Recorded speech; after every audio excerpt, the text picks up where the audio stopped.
Oke, Sobat PPI Istanbul, berjumpa lagi dengan kita di podcast bersama narasumber kita yang sangat-sangat subhanallah sekali ini. Astaga. Boleh dikenalin dikit dong Mas, namanya siapa dan backgroundnya? Boleh tentunya Bang Kukuh ya. Perkenalkan, nama aku Hafiz Surya Rabbani, biasa dipanggil Hafiz secara pendeknya. Ini tahun ketiga berarti di Turki, di Istanbul. Saat ini masih di sekolah SMA, di SMA Internasional Fatih Sultan Mehmet, Imam Hatip. Datang ke sini ketika itu dengan beasiswa dari TDV. Alhamdulillah sudah 3 tahun di sini. Sudah 3 tahun, berarti sudah Belum 3 tahun sebenarnya. Oh, belum 3 tahun? Iya. Baru sebenarnya kalau secara tanggal tuh baru 2 tahun sebenarnya. Oktober itu baru jadi 2 tahun. Ini tahun ketiga gitu. Tahun berapa maksudnya. berarti kalau boleh tahu? 2021? Kedatangan 2022. 2022. Iya, November 2022. Oke, ini TDV nih Mas. Dengarnya kayaknya sangat menarik diangkat ini. TDV itu apa sih Mas kalau boleh tahu? Kayak beasiswa atau yang partial lah atau yang fully dikasih semua atau bagaimana gitu? Oke. Pertama ada ini mungkin 2 hal yang bisa kita bagi jadi 2 ya. Pertama itu TDV itu sendiri, kemudian juga beasiswanya itu. TDV ini juga itu sebenarnya bagian. Jadi di Turki ini karena sistem negaranya ini adalah negara sekuler yang tidak memungkinkan untuk adanya Kementerian Agama seperti di Indonesia. Oh, fakta baru ini. Iya. Buat teman-teman sekalian ini fakta baru nih. Kayaknya nanti bisa dijabarin sedikit juga ya mengenai Kementerian Agama yang TDV dan kaitannya lain sebagainya, mungkin bisa dijabarkan sedikit. Siap. Oke. Boleh dilanjutkan Mas. Oke, nah jadi karena tidak memungkinkan adanya Kementerian Agama, maka ketika negara ini dibentuk, negara Turki, itu ada kantor urusan agama namanya. Bahasa Turkinya Diyanet İşleri Başkanlığı. Nah, TDV itu adalah bagian dari kantor urusan agama tadi atau direktorat urusan agama tadi yang mengurusi masalah perwakafan. Iya, TDV, Türkiye Diyanet Vakfı, seperti namanya ya, wakaf. Nah, dia mengurusin urusan-urusan wakaf dan salah satunya, nah itu nanti baru lari ke beasiswa tadi. Iya, beasiswa tadi. Ini agak menarik juga. Mungkin nanti bisa diulik lebih lanjut, tapi beasiswa ini unik karena dia menyediakan beasiswa fully funded selama 4 tahun. Ini aku bahas yang dari SMA ya. Iya, selama 4 tahun fully funded, termasuk mungkin fakta menariknya itu tiket pulang pergi setiap tahun. Setiap tahun itu? Setiap tahun, ya. Setiap musim panas. Berarti udah nggak mikir nih biaya-biaya pesawat atau transportasi lainnya untuk balik ke Indonesia nih? Iya, betul. Alhamdulillah. Rezeki banget ini Bang. Wah, ini BTW aku manggilnya Bang aja nih. Soalnya meskipun beliau ini lise ya, tapi ilmunya itu lebih tinggi daripada saya. Jadi kayak masih belajar lebih juga. saya pakai Bang Hafiz gitu ya. Gimana Bang Hafiz? Bisa dilanjut mungkin? Oke. Nah, itu menarik karena beasiswa itu disediain itu untuk lebih dari 60 negara. Sampai sekarang bahkan lulusannya itu sudah melebihi dari 80 negara di seluruh dunia. Jadi kalau bicara visinya gitu, visinya kurang lebih secara pendeknya itu membawa anak-anak muslim gitu, anak-anak muslim dari berbagai 4 penjuru dunia. Kalau dalam istilah itu 4 penjuru dunia dikumpulkanlah di sini, salah satunya di Istanbul. Ada juga yang di kota lain di Ankara, Kayseri, Izmir dan lain sebagainya. Dan tentunya nanti bakal menjadi semacam rasa tanggung jawab gitu, bahwasannya kita sudah datang gitu kan, datang bersama dari berbagai latar belakang berbeda, sudah menjadi satu. Maka, nah ketika nanti kembali ke negara masing-masing, harapannya bakal sama juga dalam bentuk mungkin skala yang lebih besar gitu. Iya. Keren banget.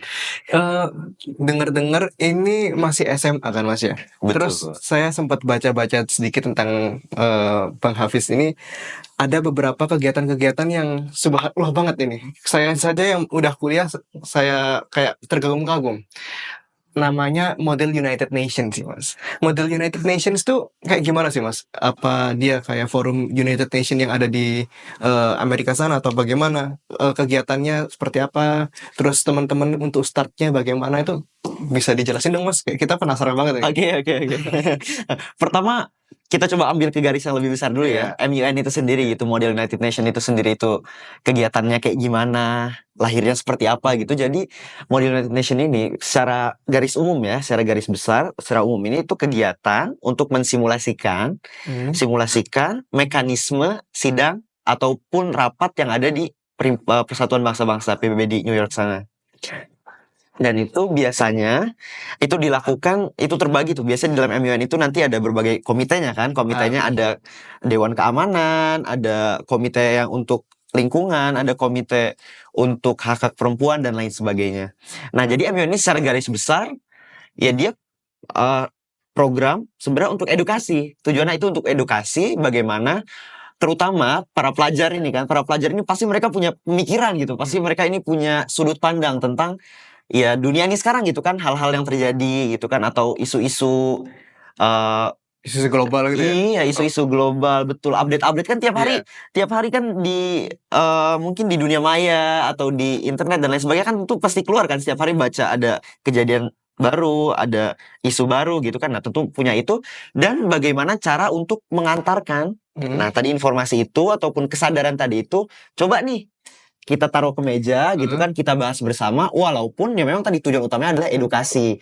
Kalau untuk impact gitu kan, untuk efeknya apakah efeknya itu secara langsung gitu, oh kita ikut MUN berarti kita ini menjadi orang UN kan tidak Nah, juga benar. gitu kan. Nah iya, tapi tadi karena tujuannya pendidikan, karena kan nggak tahu nih misalkan gitu, beberapa tahun ke depan mungkin orang yang tadi di MUN nanti, yang di MUN tadi mungkin nanti akan jadi pejabat negara atau dan lain Benar. sebagainya, sudah punya itu. Karena salah satu yang berusaha untuk digaris bawahi di MUN itu adalah bagaimana prosedur tadi. Prosedur dalam pengambilan keputusan, mekanisme dalam rapat tadi, dalam UN tadi, dalam PBB tadi gitu. Bagaimana cara untuk ngangkat suatu mosi, bagaimana untuk menolak suatu mosi, bagaimana melakukan voting atau pemilihan untuk suatu resolusi dan lain sebagainya. Iya. Keren banget. Ini berarti udah berapa kali ikut MUN Mas kalau boleh tahu? Waduh, terakhir ngitung itu Terakhir gitu. Berarti banyak banget ini saking banyak yang diikutin sampai lupa jumlahnya berapa gitu kan. Berapa Mas kalau boleh tahu? terakhir ngitung itu sebelum datang ke sini itu ketika di Indonesia. Oh, berarti waktu SMP juga udah pernah ikut MUN dong? Waktu SMP belum. Nah, itu beda lagi tuh cerita. SMP kayak gimana itu beda lagi tuh. Memang ceritanya orang ini banyak banget guys. Jangan lupa saksikan terus podcast kita kali ini. Siap. Iya, jadi terakhir ngitung itu sebelum datang ke sini itu kurang lebih sudah sekitar 18-an. 18. Keren banget. 18. 18 kok MUN. Model United Nations. Pantesan kalau misalnya saya buka LinkedIn-nya itu dapat 8 gelar kehormatan dari beberapa forum MUN ini teman-teman. Oh iya Mas, mau tanya sedikit. Mumpung teman-teman ini kan banyak yang bertanya-tanya juga kan. Betul. Kita sedikit mundur ke belakang. Gimana sih Mas Hafiz ini bisa ada gambaran untuk ikut MUN, terus kayak gimana sih startnya, terus teman-teman yang mungkin baru mendengar apa sih MUN tadi itu bisa mengikuti jejaknya Mas Hafiz nih. Oh iya, siap. Dengan senang hati tentunya. Iya. Udah 18 kali loh Mas. Terakhir ngitung. Iya. Bisa jadi 20 kan ini ya? Iya, belum dihitung lagi, udah ikut lagi kemarin. Nah, jadi pertama kali itu ikut MUN itu April tahun 2023 itu. 2020. Pertama kali itu April tahun 2023 itu pertama kali ikut MUN. Pertama kali itu. Pertama kali banget gitu. Dan itu juga sebenarnya karena ketika itu penyelenggaranya itu di sekolah kita waktu itu. Di sekolah kita penyelenggaranya. Kebetulan karena berbagai situasi dan kondisi akhirnya saya ikut gitu. Walaupun sebenarnya belum ada niatan ke situ gitu. Bisa dibilang menit-menit akhir akhirnya ikut di MUN waktu itu. Dan jujur aja gitu ya, waktu pertama kali ikut itu memang full ini, jadi kayak ibaratnya kalau pertama kali masuk ke satu ruangan itu benar-benar kosong gitu kan.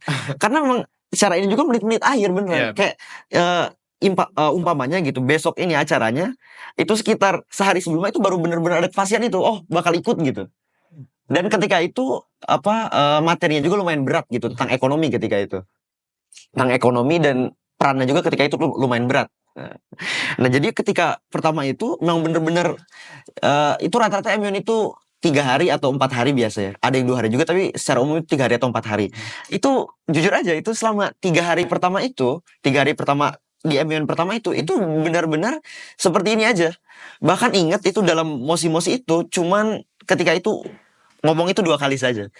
Biasanya dalam sehari itu di mosi-mosi itu bisa maksimal tuh 30 kali ngomong atau bisa lebih, tapi ketika itu cuma 2 kali aja dalam 3 hari itu. Dalam 3 hari itu hanya 2 kali saja. Dan waktu di hari terakhir itu kan ada namanya membuat resolusi ya. 2 hari ini yang sudah didebatkan, yang sudah dibahas itu nanti dipindah ke resolusi tadi. Itu di hari terakhir itu juga masih bingung ini apa ini gitu ya. Itu ketika pertama itu persis kayak gitu, bahkan bisa lebih parah gitu kan. Ini apa ya gitu. Nah, bisa mengikutin alurnya sehingga bisa kayak ketagihan untuk ke MUN, iya, MUN selanjutnya gimana sih Mas? Kayak mungkin ada satu hal yang wah ini kayaknya gua banget nih. Oke. Oh, kalau ini kita tarik lebih panjang lagi Iya, nih. siap. Kayak kesadaran gitu, kesadaran atau ketertarikan dan juga rasa tanggung jawab atas isu-isu global, atas keberlanjutan, atas perdamaian bisa dibilang Iya. mungkin itu tentunya sudah dirasakan gitu kan.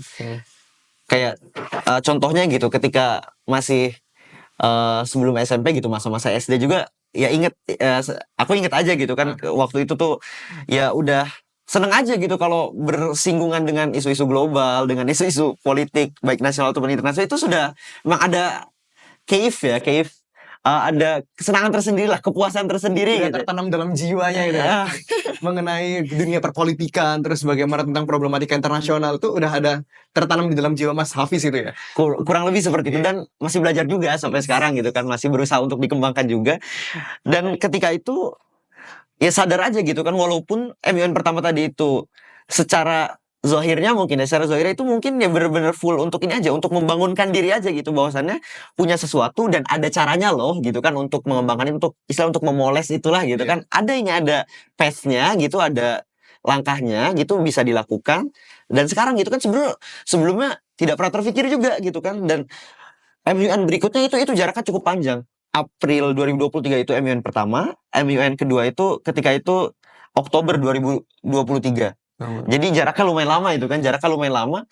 Dan dalam jarak itu ya secara khusus ya itu banyak mikir aja gitu kan, oh bahwasannya bisa gitu. Bahkan fakta menariknya juga kayak yang membangunkan jiwa salah satunya itu, atau membangunkan potensi mungkin ya, potensi atau salah satu itu public speaking gitu kan, public speaking atau mungkin menggunakan bahasa resmi, bahasa Inggris resmi gitu kan, itu sebenarnya itu efek dari MUN juga gitu, efek dari MUN yang pertama tadi gitu kan, dari rentang waktu tadi itu sebenarnya mikir terus gitu, oh ada ini gitu, berarti bisa gitu kan, manfaat yang dapat juga bisa dirasakan gitu kan, impactnya itu bisa dirasakan, dan akhirnya ya alhamdulillah sampai sekarang udah 20 lebih ya. Sudah ketagihan banget ya. Terus salah satu dari apa yang pernah saya lihat pernah muncul di FYP saya itu ketika Mas Hafiz ini menyampaikan sebuah narasinya di atas panggung dengan menggebu-gebunya. Nanti mungkin bisa ditunjukkan videonya singkat mengenai narasi Mas Hafiz yang pernah disampaikan di atas panggung MUN itu. Gimana sih Mas teman-teman itu bisa mengikuti langkahnya Mas Hafiz untuk berani tampil, berani mengutarakan pendapatnya di atas panggung gitu, biar tetap kayak Mas Hafiz tetap dengan PD-nya, dengan materi-materi yang tetap dibawa dengan sempurna, itu gimana Mas? Nggak gugup. Oke, mungkin pertama ngebahas dikit dari yang itu tadi, yang FYP tadi itu Iya. ya. Nah itu jadi ceritanya itu waktu closing ceremony itu seremoni penutupan. Ketika itu kan ada namanya itu kalau di MUN itu ada yang di chairboard dan ada delegate ya, Iya. ada delegate. Nah ketika itu sedang bertugas di chairboard itu sebagai USC gitu, nama Under Secretary Iya. General. Nah ketika itu di seremoni penutupan itu diberi waktu untuk menyampaikan kata penutup lah istilahnya gitu kan, kata penutup gitu di seremoni penutupan itu. Dan ketika itu materi yang berusaha saya angkat, isu yang saya angkat di komite ketika itu adalah tentang pengungsi dan imigran ketika itu. Dan tentunya ini kan termasuk khususnya di negara itu isu yang sensitif lah. Benar. Iya, isu yang sensitif. Dan berusaha saya tekan itu sebenarnya speech-nya itu sekitar 4 menitan. Sekitar 4 menitan, mungkin 5 menitan juga. Nah, itu sebenarnya akhirnya saja gitu kan. Nah, di tengah itu saya sudah menyampaikan bahwasannya ada suatu kalimat yang terkenal dari Pak Presiden Erdogan ya. Salah satunya bahwasannya dunia ini lebih besar dari 5. Lebih besar dari apa maksud 5 ini kan panjang lagi gitu kan. Nah, dunia lebih besar dari 5 ini itu bahwasannya dunia ini itu lebih besar dari 5 anggota permanen Dewan Keamanan PBB. Kan ada ya tuh kan, kalau kita lihat tuh setiap hari ada resolusi tentang Palestina diveto sama Amerika atau diveto. Nah, itu bahwasannya dunia lebih besar dari 5. Dan ketika saya mengutarakan itu tentunya dengan yang menggebu-gebu tadi ya, dengan semangat tadi itu tentunya audiens gitu kan, audiens tentunya memberikan tepuk tangannya dengan sorak-sorainya. Iya, dan lain sebagainya. Sampai FYP itu Mas. Sampai saya tahu itu, wah keren banget ini Mas Hafiz nih. Astagfirullah, masih belajar juga. Nah, kemudian juga di mendekati akhir itu menyampaikan satu hal lagi gitu, bahwasannya isu ini gitu kan, isu ini itu bukan hanya tentang jumlah, bukan hanya tentang angka gitu kan, tapi tentang ini benar-benar kemanusiaan gitu kan, hak untuk hidup dan lain sebagainya. Nah, itu dapat ini lagi gitu kan untuk kedua kalinya. Dan karena sudah mendapat dua itu, dan itu kan ada kaitannya juga ya gitu, maksudnya dalam membawa tanggung jawab isu-isu global itu kan tuh punya tanggung jawab yang tanggung jawab yang luas lah gitu kan, nggak bisa dipersempit aja gitu kan. Kemudian saya akhirnya memutuskan lah ya sudah, saya bawa itu adalah bagian dari Istiqlal Marche atau lagu kebangsaan ya, lagu Jadi kebangsaan. salah satu Iya. baitnya gitu Mas. Saya bawa kalau nggak salah tuh 3 bait, 3 bait. Sebenarnya ini menarik juga kan. Iya. Boleh dijabarin dong Mas gimana baitnya tuh? Mungkin teman-teman yang masih di Indonesia ini penasaran gimana sih Mas Hafiz mentelaah bait-bait itu, mungkin bisa dijabarkan sekali. Oke, ini agak panjang lagi. Iya.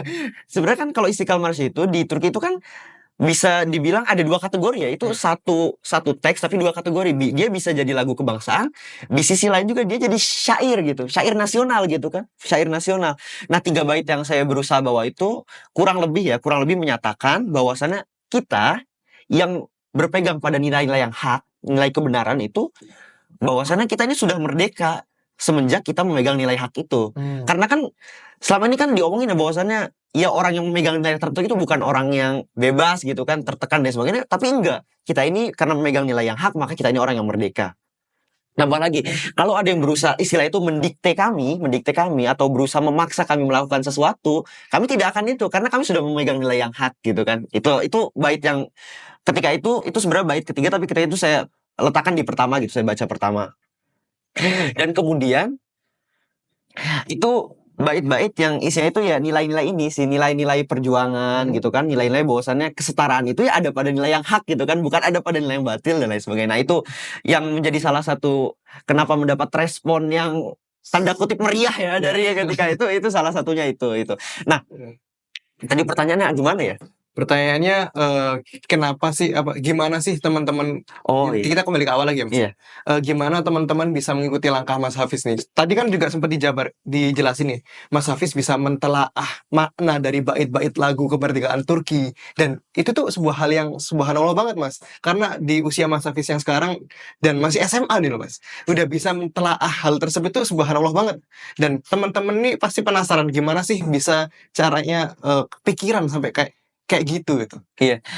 Oke. Pertama saya mau ngasih fakta dulu ya. Iya. Ya, ini sebenarnya agak tercampur nih, aku saya, gak apa. Kadang-kadang saya, kadang-kadang aku.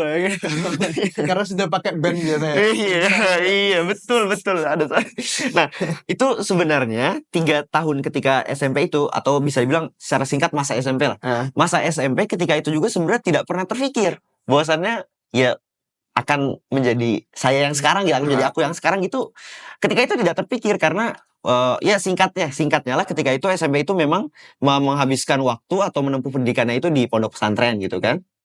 Tapi kalau secara mungkin potensi untuk berbicara dan lain sebagainya itu ya saya sudah merasa gitu kan.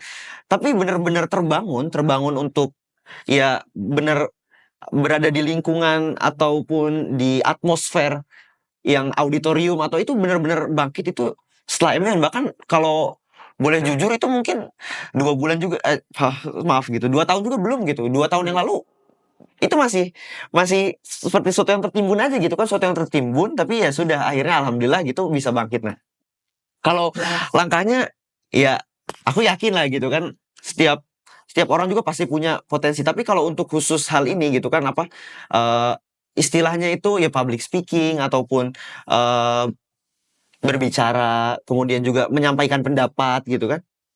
Nah, itu kalau aku sih gini aja, itu orang-orang yang menyampaikan pendapat itu bakal terlihat ekstra gitu kan, bakal terlihat lebih bagus itu ketika dia itu memang punya nilai yang dia pegang ketika itu gitu kan. Nah, ketika dia itu mau menyampaikan sesuatu tapi dia tidak merasakan itu gitu kan, nggak merasakan itu kan pada akhirnya kan nggak ada apa-apa juga gitu. Benar sekali. Iya, nggak ada terasa emosinya gitu, nggak kerasa sama sekali ada getaran atau hal-hal seperti itulah gitu kan. Nah, tapi ketika dia itu meyakini sesuatu, memegang sesuatu gitu kan, menginginkan sesuatu, mengharapkan sesuatu, dan kemudian dia sampaikan khususnya dengan mulutnya gitu kan, dengan tambah ada, kalau di Turki itu ada namanya, ada jest, ada mimik gitu kan. Kalau di Indonesia mungkin mimik secara semua gitu, tapi kalau di Turki itu ada jest, ada mimik. Jadi Zest apa sih mas? nah, jest itu dari sini leher ke bawah. Ah, Jadi bahasa bawah, ini tangan, oke. kemudian gerak badan gitu kan. Kalau duduk itu kaki gitu, nah itu jest. Nah, mimik itu yang di sini dari leher ke atas itu mimik gitu, mata, kemudian gerak mulut dan lain sebagainya itu mimik gitu. Kalau di Turki ya, kalau di Indonesia belum tahu. Nah, kemudian oh ya, kembali lagi tadi, kemudian megang sesuatu, ingin sesuatu, mengharapkan sesuatu, punya pegangan gitu kan, kemudian mencoba menyampaikannya gitu kan. Nah, itu aku yakin sih itu pasti dimanapun gitu kan, bagaimanapun itu pasti bakal punya rasa yang beda gitu, rasa tersendiri gitu ketika dia menyampaikan itu di depan orang gitu. Benar Iya. sekali. Tadi ada beberapa kata yang bikin saya sedikit terpukau. Eh, terkuburnya sesuatu, dan Mas Hafiz bisa membuka itu dengan niatnya Mas Hafiz yang sudah tanamkan dari dulu. Dan gimana sih Mas membuka itu dengan niat yang sudah Mas Hafiz canangkan dari dulu? Tiap harinya itu harus ngapain aja Mas? Kayak Mas Hafiz bisa membuka hal yang tertutup tadi bisa terbuka seperti sekarang ini. Mungkin ada prosesnya kan Mas pasti. Iya. Proses di tiap harinya melakukan apa, bahkan punya target-target minggu dan bulanan itu seperti apa sih Mas? Kayak mungkin pernah baca buku sesuatu kayak buku apa kayak gitu. Oke. Jadi kalau masalah terkubur itu mungkin aku coba ganti sedikit ya. Iya. Mungkin terkubur ketika itu karena memang belum waktunya mungkin ya, Benar. dan pada akhirnya ya keluarnya pada waktu yang tepat gitu mungkin ya. Pada waktu itu mungkin belum dibutuhkan sebanyak ini gitu kan, mungkin baru benar-benar dibutuhkannya itu ketika keluar ini. Dan maksudnya seperti ini loh. Ketika waktu SMP itu kan kayak tadi aku udah bilang kan aku di pesantren ya gitu kan, di pesantren. Dan pada waktu itu kayak aku ngerasa ya memang menyampaikan sesuatu gitu kan, menyampaikan sesuatu yang kita pegang gitu, kita yakini itu memang suatu keharusan gitu kan. Benar.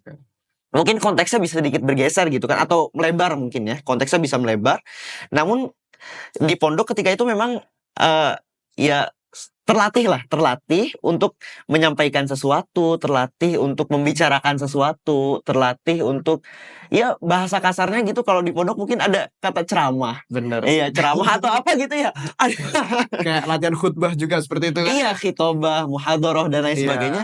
Nah, itu ketika di pondok itu memang sudah terbiasa dengan itu, dan memang ya seperti aku bilang di awal tadi, memang ada kepuasan tersendiri aja gitu kan, kepuasan tersendiri karena ya aku yakin punya sesuatu gitu kan, nggak hanya asbun gitu, asal bunyi gitu kan. Dan alhamdulillah gitu, dan aku yakin gitu kan ada sesuatu yang aku pegang, dan memang itu ya keluar mungkin pada benar-benar saat yang dibutuhkan gitu. Mungkin kalau misalkan 3 tahun yang lalu sudah itu mungkin akan jadi hal yang biasa aja gitu kan, karena nggak ada lingkungan atau sesuatu yang memang hedef kitle atau sesuatu peranan atau kuncinya itu memang dibutuhkannya itu gitu kan. Dan ketika datang sih kan itu totally different gitu kan, berbeda gitu kan, berganti gitu, yang awalnya di Indonesia gitu kan, ya lagi-lagi ini proses gitu kan, ya seperti kalau evolusi itu kan bukan teori evolusi ya, tapi evolusi secara umum gitu, itu kan bertingkat-tingkat gitu kan, ya tadi mungkin awalnya lingkungannya berbeda ketika SMP, dan ketika SMP ganti lingkungan gitu kan, dalam artian ganti path saja gitu kan, ganti langkahnya gitu, berbeda mungkin modelnya, dan ya seperti itu sih. Oke, keren banget Mas Hafiz ini. Mas Hafiz kemarin itu juga sempat ada yang bilang Mas Hafiz itu ikut PPI ya Mas ya. Oh iya. Nah, ikut PPI terus juga menyisihkan waktunya seperti kegiatan-kegiatan MUN tadi, dan pastinya untuk teman-teman SMA kan jadwalnya tuh jauh lebih padat daripada teman-teman kuliah yang masuknya mungkin seminggu 3 kali atau seminggu 4 kali. Mas Hafiz sendiri tiap harinya nata waktunya kayak time managementnya seperti apa sih Mas? Kayak biar ke PPI-nya juga dapet, juga teman bisa meluangkan waktunya untuk ikut MUN dan melatih public speaking-nya Mas Hafiz yang keren seperti ini nih kan juga perlu waktu ini Mas. Kira-kira apa sih yang dilakukan tiap harinya dan gimana gitu? Iya, kalau PPI sendiri itu tentu punya suatu khusus ya, PPI itu. Apalagi kan sebagai diaspora ya, sebagai orang yang di luar, mungkin diaspora oke lah. Sebagai orang yang belajar di luar gitu kan, sebagai orang yang belajar di luar, pelajar Indonesia di luar tentunya. Nah, itu lagi rasa tanggung jawab tadi itu kan, ada rasa tanggung jawab bahwasannya ya, apalagi kan namanya juga kan sudah luar biasa gitu kan, Iya. perhimpunan pelajar gitu. Indonesia. Sudah perhimpunan pelajar, berarti orang belajar semua gitu kan, Iya. pelajar semua isinya, aktif belajar gitu kan di universitas-universitas gitu. Kalau saya pribadi di SMA gitu kan, pelajar-pelajar membuat perhimpunan dan melakukan sesuatu, itu kan hal yang berbeda gitu kan, tentu punya tempat khusus lah gitu kan dalam diri saya. Nah tentunya rasa tanggung jawab itu gitu kan, bagaimana bisa bergerak bareng teman-teman gitu kan, salah satunya Bang Kuku ini nih teman-temannya. Iya. Enggak, saya ini justru masih banyak belajar dengan Mas Hafiz juga. Oh, sama, saya juga belajar, masih Kita banyak sama-sama belajar ya Mas. Iya, sama-sama Apalagi nanti belajar. kita juga bakal belajar ke calon-calon ketua PPI selanjutnya. Waduh. Memang apa namanya, dari pembawaannya Mas Hafiz sendiri juga, dan gimana langkahnya Mas Hafiz menata waktu antara sekolahnya dengan perkuliahan ini, sebenarnya calon ketua PPI ini selanjutnya. Astagfirullah. Ya belajar lah, Iya, masih kita banyak belajar. Nah, kemudian itu PPI ya, tentunya itu sudah punya tempat yang khusus itu kan, punya rasa tanggung jawab saya gitu kan. Apa yang bisa saya dapat, apa yang bisa saya berikan lah, kurang lebih begitu kan. Saya punya rasa tanggung jawab dan saya juga punya, ya itulah, hak dan kewajiban gitu kan, hak kewajiban sebagai pelajar Indonesia di luar gitu. Apalagi kan tersambung langsung kan dengan konsulat jenderal dan lain sebagainya, itu punya rasa tersendiri PPI itu. Dan alhamdulillah masuknya di waktu yang tepat gitu kan, ada waktu yang tepat, punya perasaan yang benar-benar luar biasa lah, sangat kondusif gitu kan. Nah kalau masalah bagi waktu gitu kan, atau bagi kegiatan, ya itu biasanya, dan biasanya alhamdulillah ya sampai sekarang itu memang datang secara teratur gitu. Kalau ada acara di sini, nanti ada datang informasi lagi, dan itu kan ya lagi-lagi ya, kalau misalkan datang barengan mungkin salah satu harus ini ya, mungkin harus nggak datang ke salah satunya gitu kan, memilih salah satu. Tapi alhamdulillah gitu, sampai saat ini efektif luar biasa gitu kan. Nilai juga di sekolah juga masya Allah gitu kan, alhamdulillah lah, alhamdulillah. Nilainya juga tinggi-tinggi. Kemarin juga sempat di-spill juga nih sama teman-temannya Mas Hafiz tuh. Mas Hafiz ini waktu di sekolah kegiatan juga nggak terdistract gitu dengan kegiatan-kegiatan di luar gitu. Gimana Mas ini? Kok bisa gitu Mas? Teman-teman kan juga banyak nih yang ikut keorganisasian, tapi ngapunten jadi kayak lupa dengan sekolahnya. Gimana fokusnya Mas Hafiz bisa tetap menjalankan kegiatan sekolah dan kegiatan keorganisasian itu tadi? Iya, mungkin ini agak lebih suatu yang lebih filosofik mungkin ya. Jadi udah ketawa karir gitu, keren banget.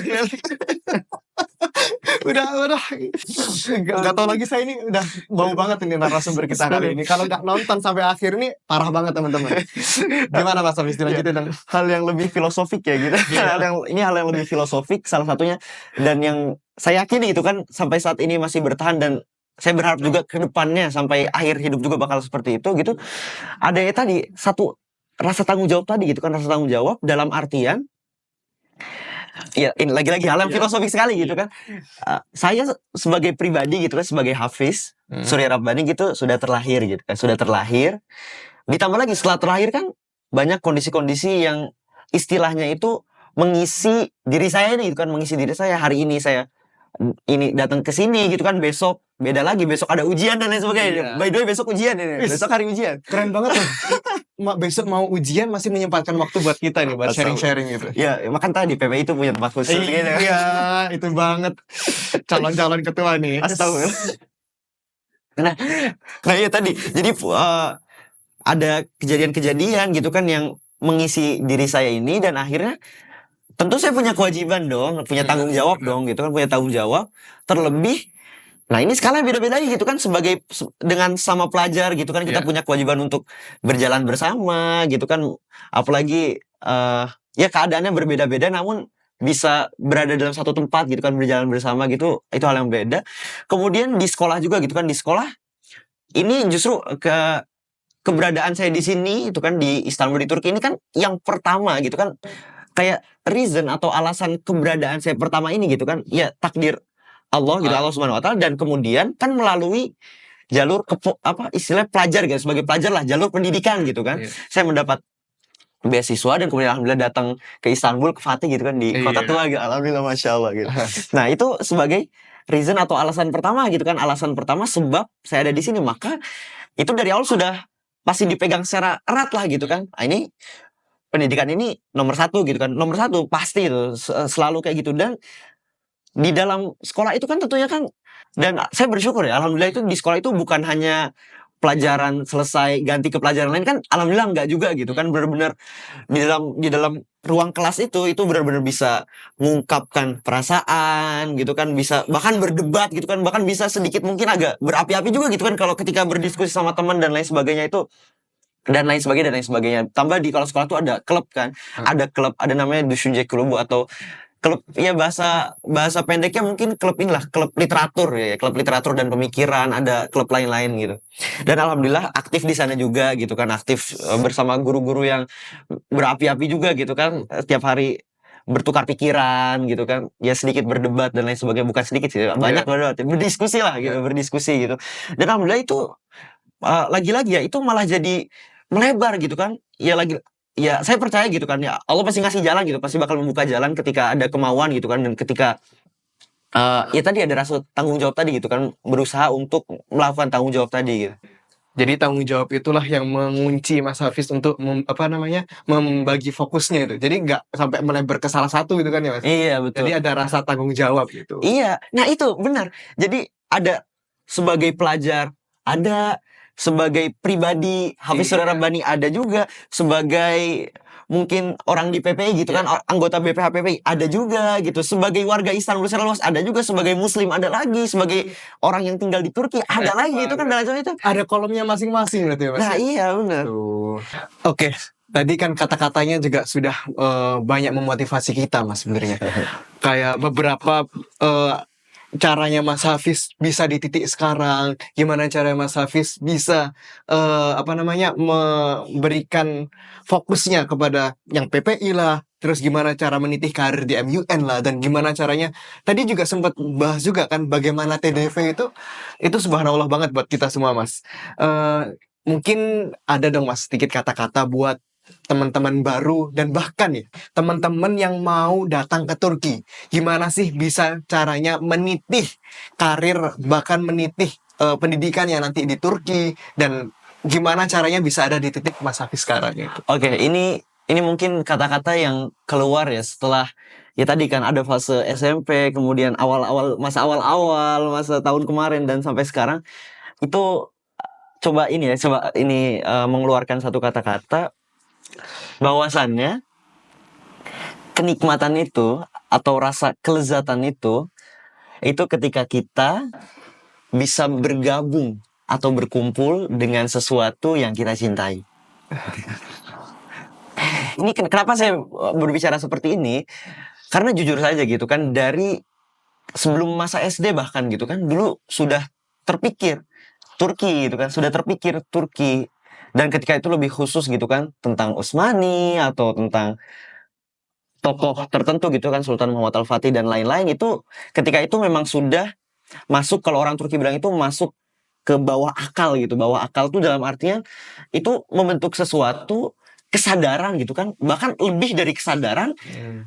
Nah itu kan berarti pada akhirnya melahirkan tadi rasa kecintaan gitu kan, rasa kecintaan, makin cinta, dan akhirnya alhamdulillah satu demi satu itu bertemu gitu. Dan itu makanya kenikmatan itu atau rasa kelezatan itu ketika kita bisa membersamai, kita bisa bergabung bersama sesuatu yang kita cintai. Dan itu banyak gitu kan, dan itu banyak kayak kecintaan saya atau kesukaan saya terhadap isu internasional, untuk mengambil tanggung jawab sesuatu gitu kan, terlebih kalau lebih filosofik lagi gitu kan, kepada umat dan lain sebagainya, itu tentu saya mencintai itu semua gitu kan, punya tanggung jawab tadi gitu. Dan itu benar-benar kenikmatan dan kelezatan yang luar biasa gitu kan, yang saya rasakan sampai sekarang setiap hari itu ketika melakukan sesuatu itu, ya tadi ketika bisa bersama, bisa menggapai sesuatu yang kita cintai dan terus bersama tentunya ya, terus membersamai itu kenikmatan yang luar biasa ya.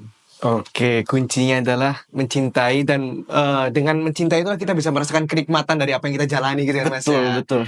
Buat teman-teman sekalian, jangan lupa teman-teman tetap fokus sama apa yang kita tuju. Jangan dengarkan apa kata orang, mendengarkan kata orang iya untuk mentelaah diri kita. Iya. Tapi jangan jadikan kata orang itu jadi distract buat apa yang kita cintai. Iya. Bener kan Mas ya? Betul. Jadi kita fokus dengan apa yang kita tuju dan berusaha untuk mencintai apa yang kita jalani, itu nanti menjadi salah satu anak tangga menitih karir kita ke depan. Iya. Dan tentunya juga kan banyak mungkin sesuatu yang di belakang gitu kan yang mungkin tidak terlalu terlihat kan, kayak saya yakin aja gitu pasti semua orang tuh punya ya tadi yang ada di bawah akal tadi kalau kata orang Turki tadi itu di bawah kesadaran bahwasannya wah saya ini punya sesuatu gitu kan saya bakal melakukan suatu kebermanfaatan gitu kan meletakkan suatu kebermanfaatan untuk skala yang luas gitu kan.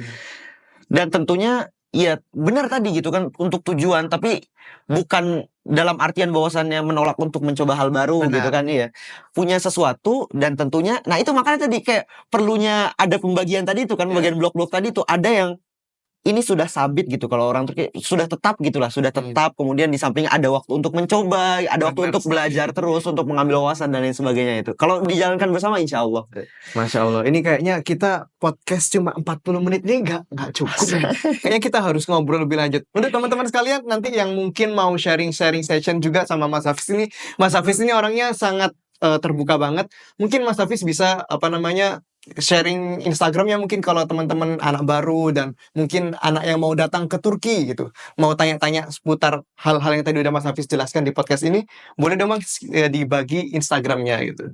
Oke, nama Instagramnya mungkin nanti bisa disertakan juga tulisannya @HAFIZRBBNI. Kemudian kalau mau mencari lewat LinkedIn juga ada. Oke, keren banget LinkedIn-nya. Iya ada lain. Wallahi, LinkedIn ini keren banget teman-teman. Kalau misalnya teman-teman buka LinkedIn ini bisa menjadi salah satu contoh LinkedIn menggapai kesuksesan teman-teman nanti di kedepannya. Masih belajar juga sih. Iya, kita sama-sama belajar ya Mas ya. Iya betul. Oke, makasih banyak Mas ya udah Saya juga terima kasih waktu untuk kita sharing section. Nanti kalau misalnya kita ada waktu, bisa lah kita ngopi-ngopi bareng ini. Siap. Untuk teman-teman sekalian, jangan lupa tetap pantengin terus podcast-podcast kita. Pastinya informasi yang kita kasih ini bakal memberikan insight-insight terbaru buat kalian. See you semuanya, dadah.